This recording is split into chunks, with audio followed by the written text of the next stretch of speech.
setiap 1 rupiah uang APBD itu harus dipertanggungjawabkan kepada rakyat, karena itu uang rakyat, itu bukan uang pejabat APBD itu. Kalau kita sebagai wartawan membuka pertanyaan dengan pertanyaan membebani, maka buyarlah itu proses wawancara. Pesan untuk jurnalis muda sekarang, Kang.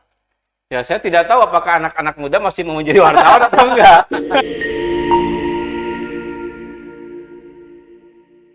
Bismillahirrahmanirrahim. Assalamualaikum warahmatullahi wabarakatuh. Sahabat Klik Aja, alhamdulillah kita bisa bertemu kembali pada episode kali ini. Episode yang spesial karena kita kedatangan tamu jauh-jauh dari Sukabumi. Kita akan berbincang hal-hal update dan menarik tentang jurnalisme dan dunia kewartawanan. Assalamualaikum Kang Heri. Waalaikumsalam. Gimana Kang? Sehat Kang? Alhamdulillah sehat. Apa aktivitasnya sekarang? Aktivitas sekarang ya masih inilah, saya lagi fokus untuk membangun kabarindah.com. Kabarindah.com, luar biasa. Ini mainan baru ya? Mainan baru sudah 2 tahun sebenarnya. Sudah 2 tahun. Tapi mungkin sekarang akan lebih kita Intensifkan. Apa itu Kabarindah? Lebih ke news atau? Ya lebih ke apa ya, kalau kita bermain di breaking news kan pasti kalah dengan mainstream. Kita akan memberikan satu informasi-informasi yang selalu indah lah, selalu indah, ringan, informatif, santai gitu. Dan sifatnya lebih everlasting gitu ya. Everlasting. Sahabat tipumu, sahabat Klik Aja, Kang Heri ini seorang wartawan senior. Kita akan cari tahu nih Kang. Dulu waktu awal-awal jadi wartawan kan membuat kehebohan di Jawa Barat. Jadi waktu awal tahun berapa itu? 2001 ya. 2001, 2002 lah. Itu udah baru berapa lama jadi wartawan? Ya, paling baru 4 bulan 3 bulan lah. 4 bulan 3 bulan. 4 bulan 3 bulan. Jadi belum setahun Kang Heri sudah membuat kehebohan dengan membongkar kasus korupsi di DPRD Jawa Barat. Gimana itu Kang kisahnya Kang? Nah, itu kan dulu sebenarnya berawal dari kegiatan PKS kalau nggak salah waktu itu. PKS apa? Partai Keadilan Sejahtera. Partai Keadilan Sejahtera itu waktu itu membuat satu program sosial pembagian ke masyarakat lah. Ya. Nah, waktu itu salah satu anggota DPRD-nya mengatakan bahwa dana ini salah satunya diperoleh dari hasil dana perumahan katanya, perumahan untuk anggota dewan. Waktu itu nilainya berapa ya? 250 juta kalau tidak salah. 250 juta untuk setiap anggota dewan. Nah, kemudian kan ini menjadi rame gitu. Ternyata peruntukannya adalah untuk bantuan kapling bagi anggota DPRD Jawa Barat waktu itu. Tapi PKS mengembalikan itu dalam bentuk bantuan sosial ke masyarakat. Nggak jadi gitu. kapling. Nah, dari situlah rame kan menjadi wacana. Ini kok ada dana bagi-bagi dana kapling. Padahal anggota dewan kan sudah punya perumahan, ya kan diberikan perumahan dan sebagainya kan. Rumah dinas sudah ada. Rumah dinas sudah ada. Nah, dari situ kemudian kita gulirkan tuh isunya menjadi running news. Ya sebenarnya investigasi dalam bentuk harian gitu ya. Dalam bentuk harian. Dia tiap hari sampai 1,5 tahun itu pemberitaannya. Melelahkan memang. Tapi ya menarik gitu kan. Menarik karena semakin terbuka, kita banyak menerima dokumen-dokumen ya. Nah, itu akhirnya kita menarik sampai akhirnya kemudian muncul aksi demonstrasi mahasiswa dari berbagai kalangan, elemen gitu. Mempertanyakan itu. Nah, kemudian setelah menjadi isu nasional, kemudian waktu itu kalau nggak salah kejaksaan juga turun menyelidiki. Nah, kemudian kasus ini sampai ke persidangan. Nah, kebetulan saya hanya mengikuti sampai kejaksaan melakukan penyidikan, pemanggilan dan sebagainya. Tetapi saya keburu pindah ke Jakarta waktu itu Mas Klik. Jadi 2003 akhir saya pindah ke Jakarta. Tapi proses persidangannya berlangsung. Dan kalau tidak salah tidak ada yang sampai ditahan, bebas semuanya. Oh, bebas semuanya. Bebas, nggak ada yang ditahan anggota dewannya. Nggak, iya nggak ada. Karena setahu saya kasusnya bebas semua. Oh, Itu yang menarik lah. Di pembelajaran lah. mencari berita apa namanya 1,5 tahun dengan isu yang sama itu investigasinya dapat bahan dari mana aja kan? Ya kan masyarakat publik melihat apa konsistensi kita kan. Salah satunya Republika waktu itu sangat konsisten ya memberitakan itu. Tentu kan dengan melihat Republika serius memberitakan ini, banyak pihak tuh yang memberikan data-data ya kan. Ada bukti ini, ya kita terus follow up juga gitu kan. Sehingga ini running terus gitu. Semua elemen mau tukang beca, mau apa Jadi saya tahu, wawancara ya? tuh. Saya wawancara tuh. Apa hubungannya tukang beca dengan Ya mempertanyakan apakah bagaimana sih rasanya kalau Anda gitu sebagai rakyat dikasih uang waktu itu 250 juta kalau saya tidak salah ya. Bagaimana rasanya gitu. Ya adil nggak menurut mereka gitu wakil rakyat yang sudah bergaji itu masih dikasih uang 250 juta gitu kan. Nah, dari situ tuh di tukang beca yang dekat Gedung Sate itu ya wawancara itu. Tukang sapu segala macem ya. Ya mereka tentu kan kecewa gitu kan. Nah, kekecewaan ini yang kita suarakan, kita beritakan. Jadi emang wartawan itu menyuarakan suara hati rakyat Ya sebenarnya. seharusnya kan wartawan itu bekerja untuk publik ya. Bukan untuk pemilik media tetapi untuk publik. Kita mewartakan ya realitas-realitas yang ada di masyarakat ini ya, supaya publik tahu gitu kan. Supaya publik tahu apa sih yang terjadi di pemerintahan, di parlemen ya, di legislatif, yudikatif. Mereka harus tahu gitu. Kita selain to inform juga to educate ya. Ya. Kita mendidik masyarakat untuk sadar lah sebagai warga negara juga memiliki hak, memiliki suara gitu kan. Ya itu yang kita perjuangkan. Ada intimidasi nggak waktu itu? Ya kalau dimarah-marahin mah ada lah ya. Dimarah-marahinnya ada lah. Oleh banyak orang ya. Ya Mereka yang iyalah gitu ya. Anggota-anggota kadang kan suka kan tidak berani kalau melakukan intimidasi secara fisik, fisik ataupun secara ini kan ya cuman mungkin teror-teror gitu. kecewa aja lah gitu. Mungkin mereka kecewa gitu. Sampai ada waktu itu sampai gara-gara kamu gitu saya sampai malu gitu. Ya mungkin anggota DPR-nya ini tokoh di ormas atau apa gitu ya. Sehingga kan dengan pemberitaan itu kan orang bertanya-tanya gitu. Oh, bagaimana dana kapling gitu kan. Dan waktu itu juga mulai ada gerakan pengembalian waktu itu. Ada beberapa anggota yang mengembalikan gitu. Tapi tidak semua. Ada beberapa anggota yang Karena memang itu sebetulnya hak mereka atau ya kalau itu dijadikan penyidikan kan harusnya bukan hak kan berarti kan. Kenapa itu menjadi kasus hukum? Karena memang di situ mungkin ada semacam apa pelanggaran administrasi atau saya tidak paham ya. Karya-karya kita memberitakan aja. Kalau kita kan memberitakannya ini apa sih pantas atau tidak lah. Waktu itu tidak mengarah kepada hukum sebenarnya. Layak atau tidak mereka yang sudah punya rumah dinas, dikasih mobil, ya kan, gaji tinggi gitu, masih harus dikasih uang untuk coupling gitu, 250 juta pada tahun 2000 itu kan besar sekali gitu kan. Saya bandingkan misalkan kalau dulu itu harga ayam bakar itu masih 2.000, sekarang kan udah 25.000 ya kan perbandingan seperti itu kalau ini ya nilai rupiahnya gitu. Ya kalau kita waktu itu kalau saya gitu sebagai wartawan hanya memperjuangkan bahwa layak nggak sih, pantas nggak sih gitu ya, secara etika dan moral mereka masih harus mendapatkan uang dari uang rakyat kan APBD itu uang rakyat. Setiap 1 rupiah uang APBD itu harus dipertanggungjawabkan kepada rakyat karena itu uang rakyat itu bukan uang pejabat. APBD itu uang rakyat. Maka yang ingin saya edukasi ke masyarakat bahwa ayo pantau penggunaan APBD ini uang Anda loh gitu. Ini uang rakyat ya. Itu kan dari hasil pajak, dari hasil segala macamnya PAD, ya kan dari rakyat juga gitu. Nah, maka yang ingin saya perjuangkan waktu itu ya masyarakat memiliki kepedulian nih. Tiap tahun kan APBD itu kan diketok DPRD, kemudian dengan Pemprov, dengan Pemkot ya kan. DPRD-nya itu rakyat wajib mengetahui. Bahkan sekarang ada undang-undang keterbukaan informasi kan. Ya, ya. Nah, dulu itu mengakses informasi dana-dana APBD itu kan sangat sulit. Iya. Nah, saya tidak tahu sekarang apakah masyarakat bisa mengecek anggaran-anggaran di dinas-dinas gitu ya.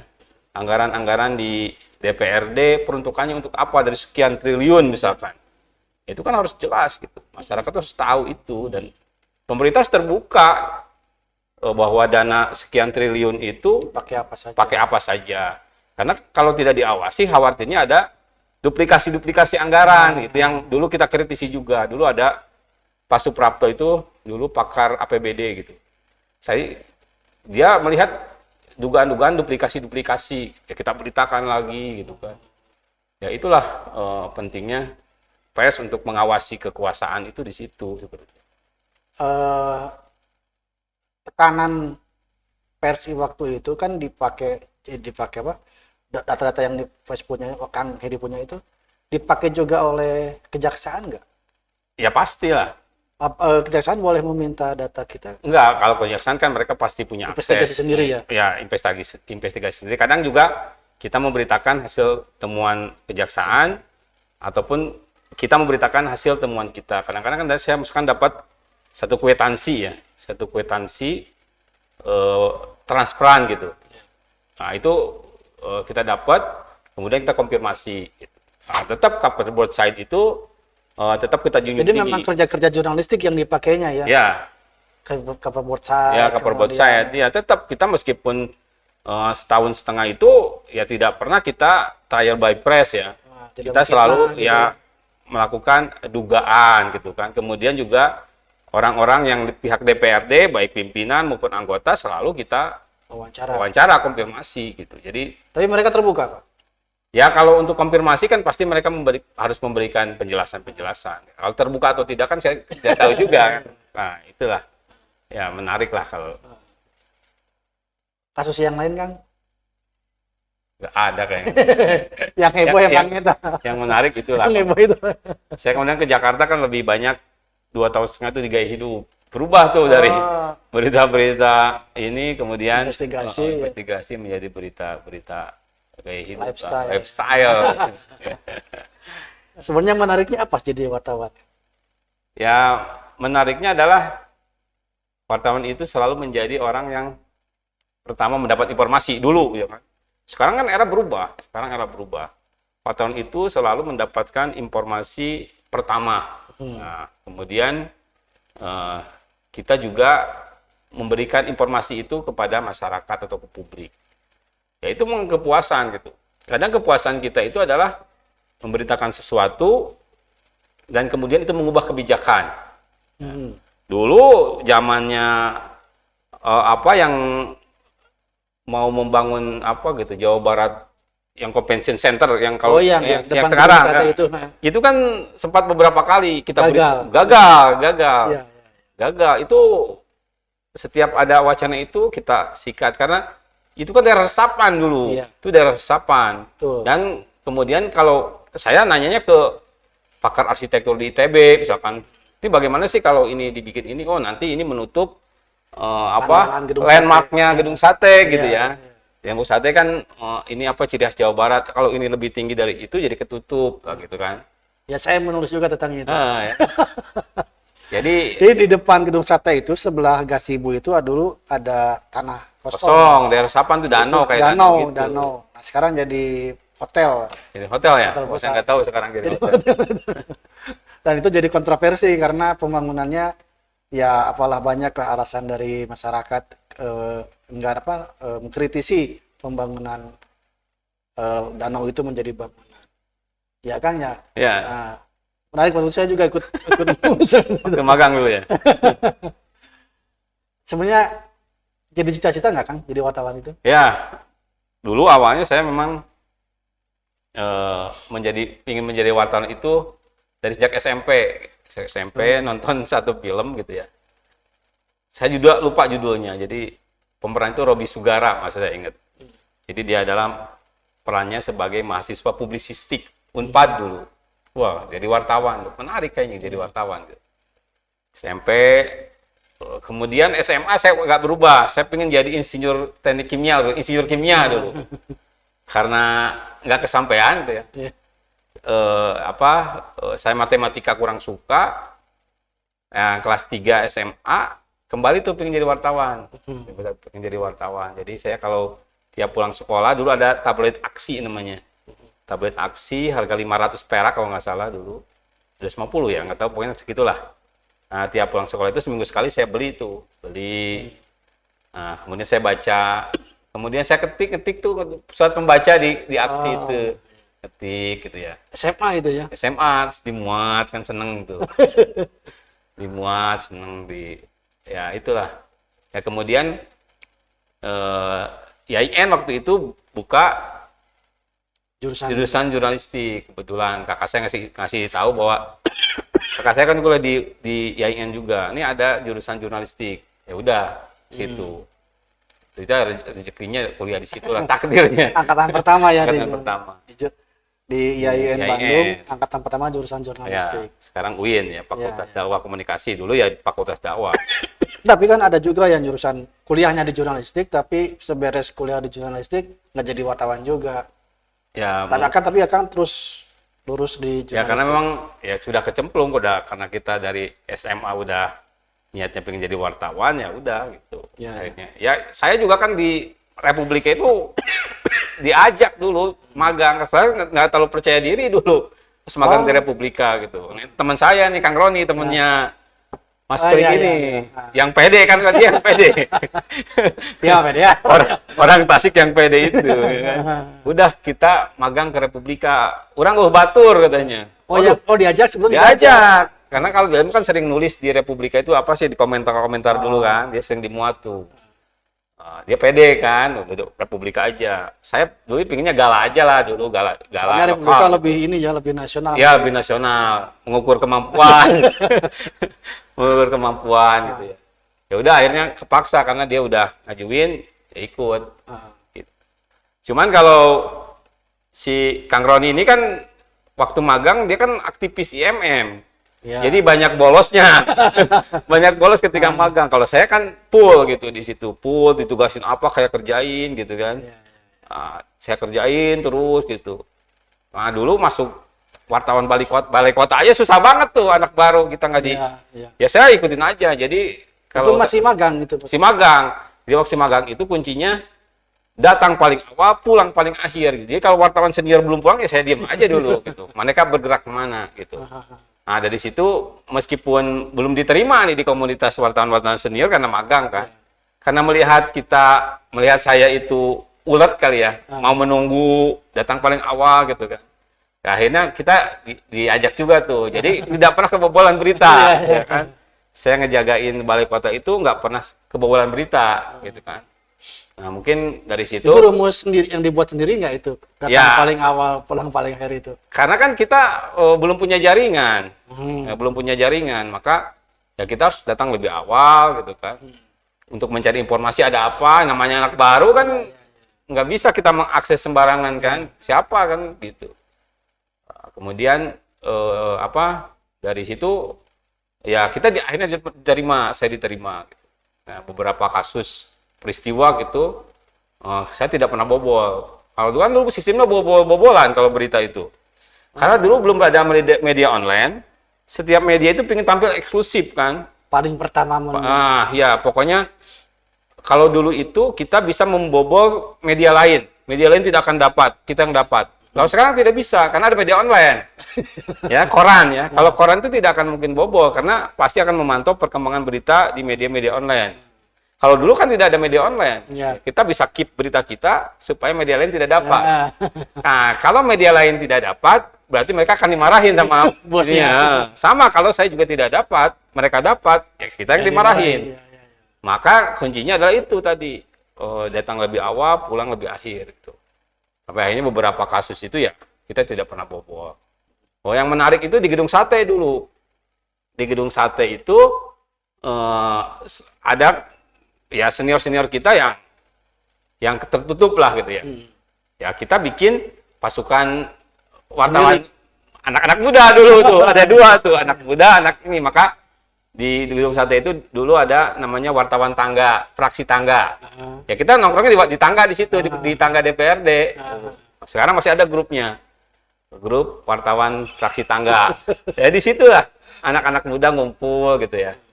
Ya sama, saya di provinsi itu, di Pemprov itu dulu liputan DPRD sama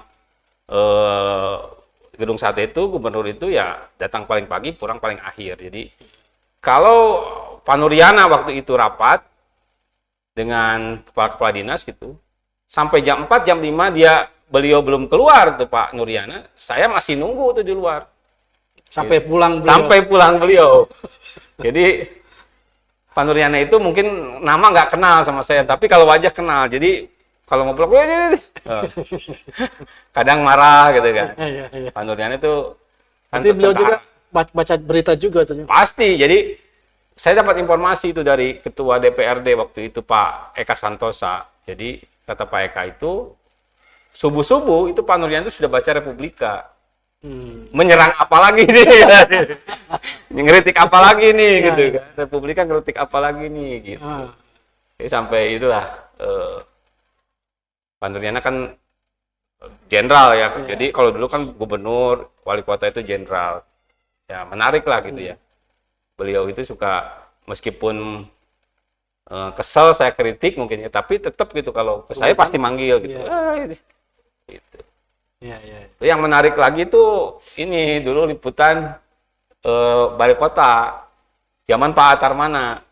Pak Atarmana kan tegas juga. Saya sempat dimaki-maki sama beliau. Jadi ceritanya waktu itu malam takbiran kalau nggak salah, pembebasan PKL di berbagai titik, Dewi Sartika dalam kaum dan sebagainya kan. Nah waktu itu udah lebaran, saya sama Kang Denny dari Metro Bandung dulu. Berdua lah itu wawancara. Nah kemudian biasa kalau sama Pak Atarma itu harus ada passwordnya, maksudnya apa, biar beliau senang gitu. Saya bilang, minal aidin Pak Aidin, Pak Haji, gitu. Pak Haji Damang, udah mulai lancar. Mungkin kesalahan saya adalah waktu itu sebagai pemula, mengajukan pertanyaan pertama kepada beliau ada pertanyaan membebani. Jadi ini pelajaran juga buat saya. Ternyata kalau kita sebagai wartawan membuka pertanyaan dengan pertanyaan membebani, maka buyarlah itu proses wawancara. Karena pertanyaan membebani itu akan membuat orang yang kita wawancara itu menjadi emosi gitu. Jadi menjadi terganggu, merasa terpojok sehingga emosi. Namanya juga membebani kan. Seperti orang kalau lagi jalan, orang lagi mikul karung 3 kuintal, Anda tanya marah nggak? Ya pasti marah gitu kan. Sama dengan orang ketika pertama kali langsung kita tanya dengan pertanyaan membebani langsung menjadi emosi gitu, menjadi tersinggung nggak? Ilfil langsung. Ilfil langsung marah-marah. Jadi saya tanya tuh, Pak Haji, menurut Pak Haji, kira-kira operasi PKL yang dilakukan tadi malam itu apakah akan efektif menjamin PKL tidak akan jualan lagi? Wah itu dia kesel dia dengan ucapan saya itu. Kesel. Dia langsung marah dengan bahasa Sunda kan. Suksia kuduna kumaha katanya gitu. Ya saya kan tahu beliau itu tegasnya tentara kan dulu. Pak Atarmana itu, ya kan saya bertanya sama Pak Haji, wah saya dimarah-marahin tuh ya Pak, sampai dia akhirnya meninggalkan tempat wawancara dan dia marah-marah nunjuk-nunjuk ke saya gitu. Nah akhirnya kemudian itu jadi halaman 1 di Metro Bandung. Ini pelajaran juga ternyata proses wawancara pun membutuhkan teknik dan strategi. Yang namanya kita baru kan ya, ingin sekali pertanyaan itu menonjok gitu ya. Ini padahal itu tidak seperti itu gitu. Ada pelajaran-pelajaran penting lah dari kita. Jadi proses. Kita harus tahu yang diwawancara itu karakternya seperti apa. Karakter seperti apa dan pertanyaan apa yang harus kita sampaikan supaya orang ini merasa santai ketika menjawab ya, merasa terbuka, merasa tenang, merasa nyaman gitu kan. Ya itu ada teknik-teknik strateginya gitu. Begitu saya pelajari, oh ini kesalahan saya ketika menjadi wartawan pemula adalah saya mengajukan pertanyaan membebani di awal wawancara gitu. Kalau di akhir wawancara mungkin tidak masalah, Iya. ya kan? Kalau di akhir wawancara ya buyarlah gitu. Iya. Sehingga orang tidak mau menjawab pertanyaan kita. Maka wawancara kan disebut sebagai seni menggali informasi. Nah, mungkin di situ seninya salah gitu. Passwordnya udah bener, beliau udah seneng tuh. Pak Haji, Assalamualaikum, No Aidin, ya kan? Damang Pak Haji, udah seneng dia, beliau udah seneng gitu. Gitu. Tapi dia balik lagi setelah itu. Enggak, pulang dia Maksudnya masuk ke rumah dia. hari-hari berikutnya. Nah, hari-hari berikutnya saya diminta oleh teman saya ini kalau wawancara dengan Pak Wali jangan di depannya, di belakang aja. Oh. Karena masih kesal sama saya gitu. Saya di belakang. Di belakang. Karena dulu sempat rusuh juga kan, PKL nyerang balai kota waktu itu. Iya, iya. Sempat ramai juga, mencekam juga. PKL nyerang balai kota dulu. Ramai lah. Sebetulnya yang paling berat dari kerja wartawan tuh apa, Kang? Yang berat itu yang melawan malas sebenarnya. Oh, Karena kan kita ada juga ya. selalu disuruh-suruh gitu ya. Kita kan posisi reporter itu lagi tidur-tiduran pagi-pagi dapat SMS dulu dari redaktur, berangkat ke sini, berangkat ke sana. Ya kalau posisinya tidak hujan ya kita enak saja. Kalau ini sudah hujan pagi-pagi tapi masih harus tetap mengejar itu kan. Ya itu yang sebenarnya perjuangan berat. Apalagi saya udah capek nih malam ya. Malam kita udah merasa bahwa liputan kita sudah selesai nih.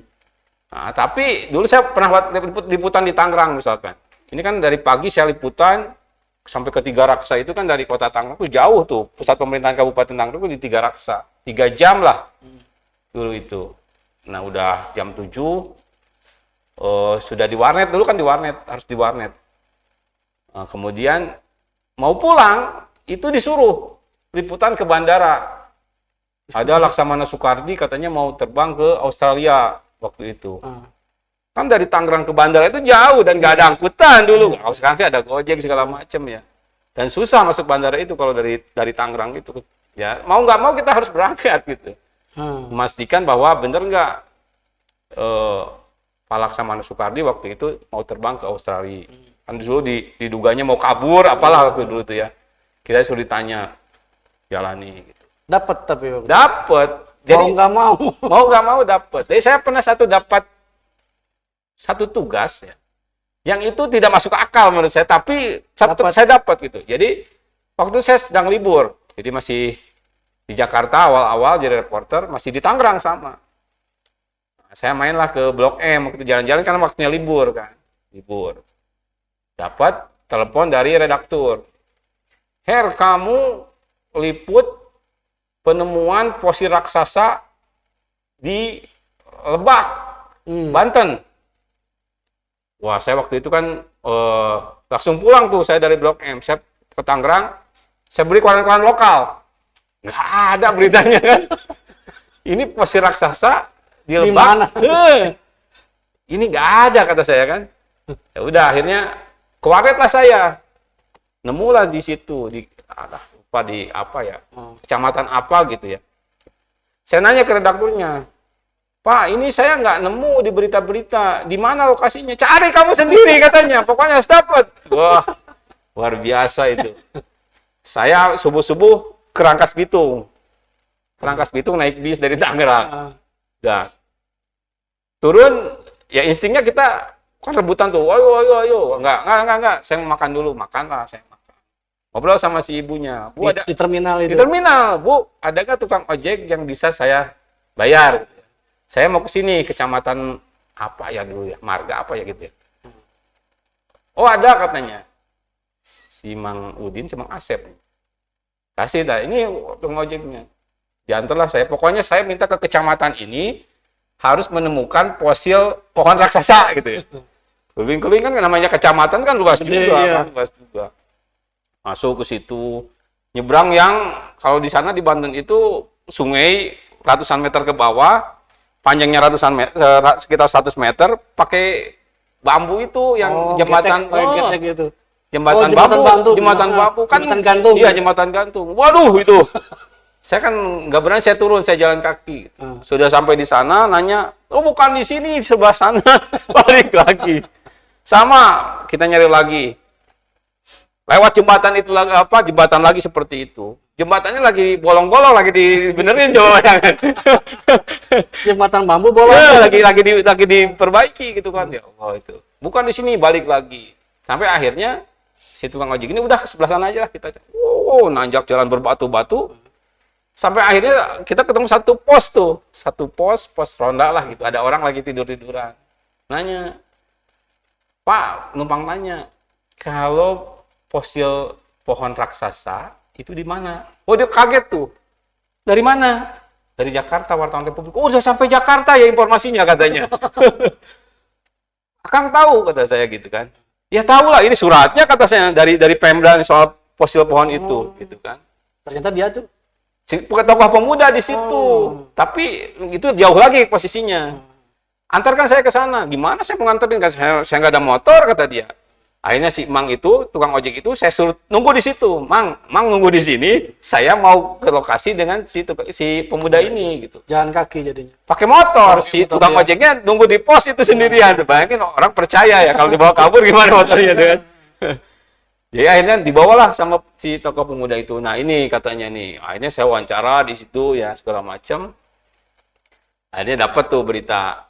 Saya bikin, besoknya dimuat gitu kan. Jadi selalu ada pertolongan gitu.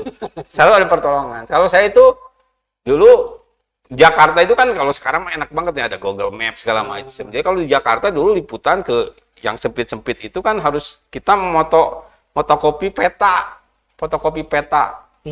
Jadi ditugaskan kemana gitu. Maka kita cari, saya beli buku peta tuh. Buku peta Jakarta. Peta Jakarta. So, sampai yang kecil-kecil kita print, kita fotokopi, baru kita pegang si petanya itu. Naik apa? Pokoknya naik aja dulu gitu ya. Naik. Kadang-kadang kan saya waktu itu liputan ini arsitektur rumah, desain rumah. Misalkan ada orang punya rumah bagus. Kemudian saya liput tuh apa sih konsep rumahnya gitu kan. Kenapa pakai warna cat warna ini, kenapa pakai minimalis, kenapa gaya Eropa segala macam. Kan mereka tuh yang punya rumah tuh cerita tuh konsep rumahnya, filosofinya segala macam. Nah, kita bikin di rubrik arsitektur. Nah, rumah-rumah ini kan jauh-jauh nih. Kadang saya diminta redaktur nih, si ibu ini dikasih nomornya. Telepon. Oke, ini alamatnya di sini. Udah kita jalan aja udah. Naik apa. Tetapi alhamdulillah selalu sampai gitu, selalu ketemu. Mungkin itu ya menurut saya itu pertolongan ya. Di mana saja gitu selalu ada pertolongan. Yang menarik itu saya liputan 1 tahun tsunami Di Aceh. Di Aceh. Saya dikirim kantor selama seminggu untuk meliput perkembangan Aceh setelah 1 tahun tsunami. Itu kan saya dapat hotel cuma 1 hari. Ya, hotel kecil lah gitu ya. Nah, kemudian saya ada teman Aji di situ. Aji ada kantornya.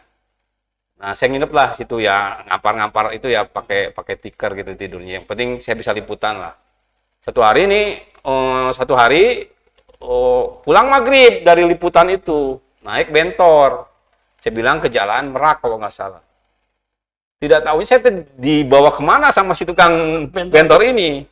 Saya bingung, malam-malam tuh hujan rintik-rintik. Gelap juga. Jalan-jalan ini kemana ya? Kantornya kok nggak ada gitu.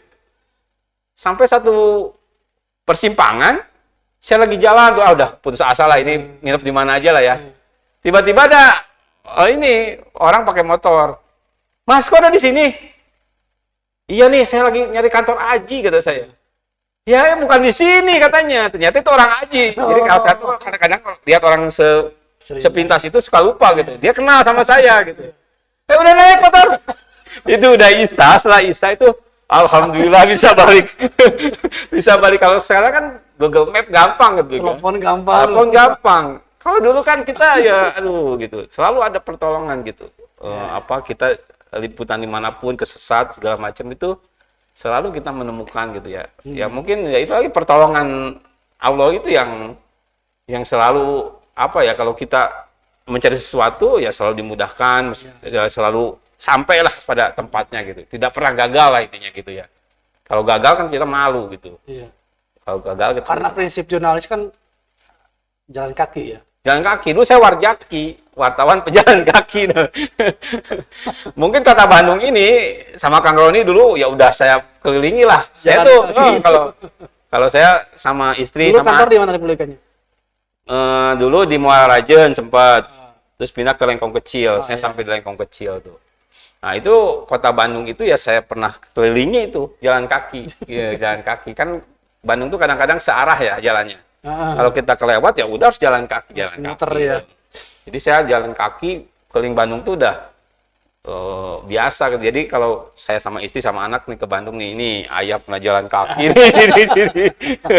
gitu lah, menarik lah.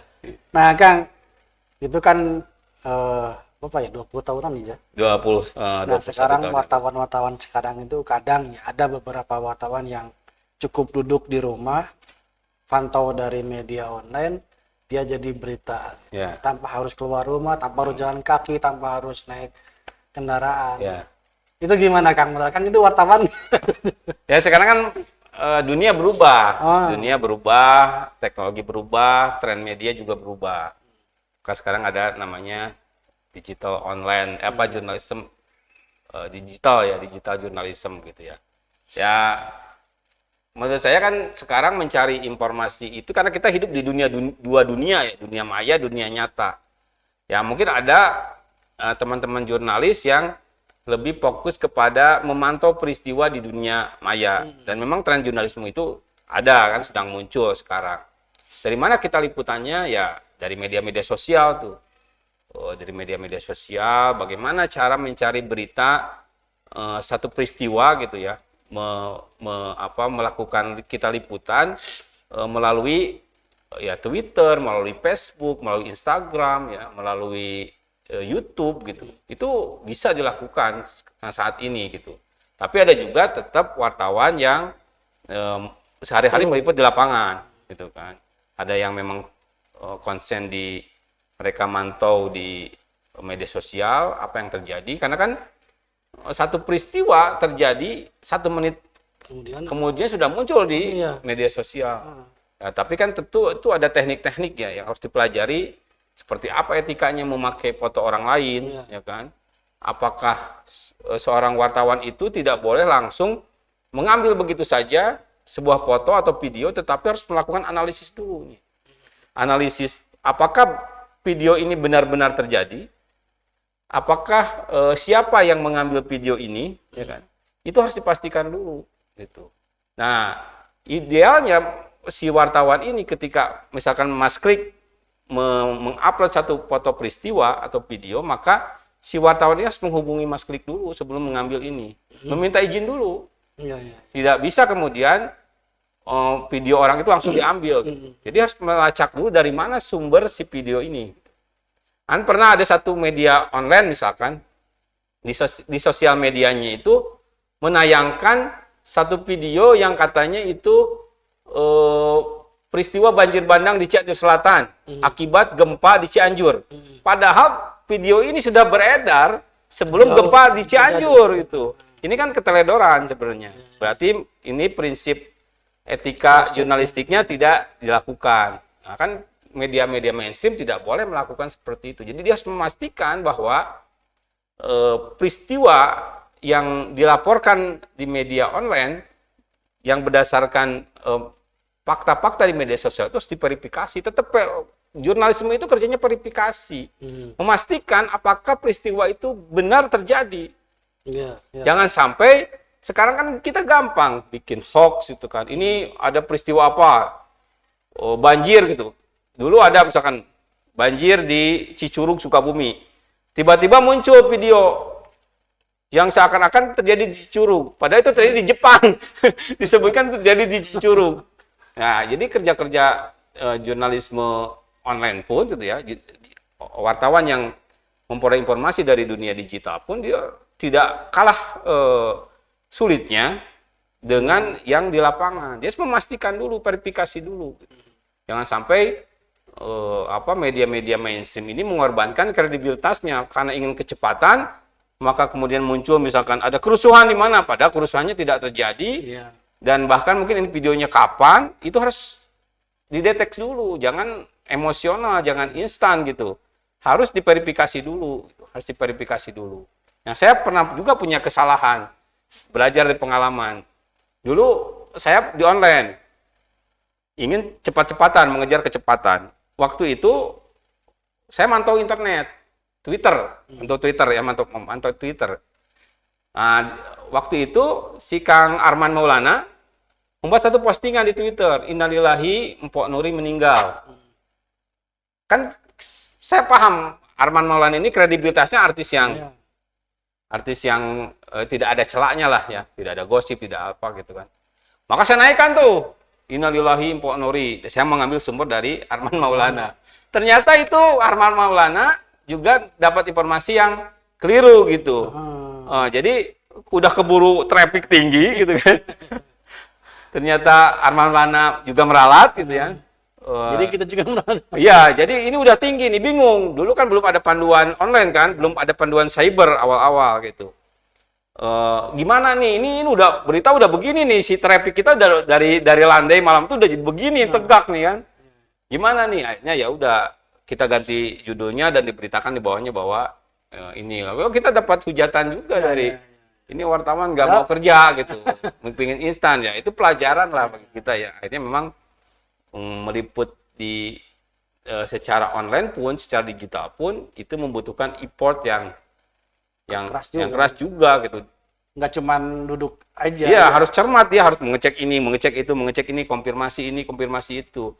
Itu harus dilakukan gitu. Jangan mengejar kecepatan seperti yang pernah saya lakukan itu. Ternyata salah gitu informasinya. Coba kalau saya tidak cepat dulu, melihat dulu gitu ya, perkembangan yang lain ya tentu tidak. Ya ini kan kita selalu belajar dari kesalahan. Ya tujuan kita kan bukan bohong. Kalau wartawan itu tidak boleh bohong. Kalau salah ya diralat. Kan salah kan manusiawi. Kalau bohong itu nggak boleh kalau wartawan. Kalau salah ya. Kalau salah kan manusiawi. Tapi kalau bohong kan nggak boleh. Kalau bohong itu kan udah ada tujuan, ada niat, gitu kan. Tapi kalau salah ya harus diralat gitu, harus diperbaiki. Gitu. Salah itu wajar lah.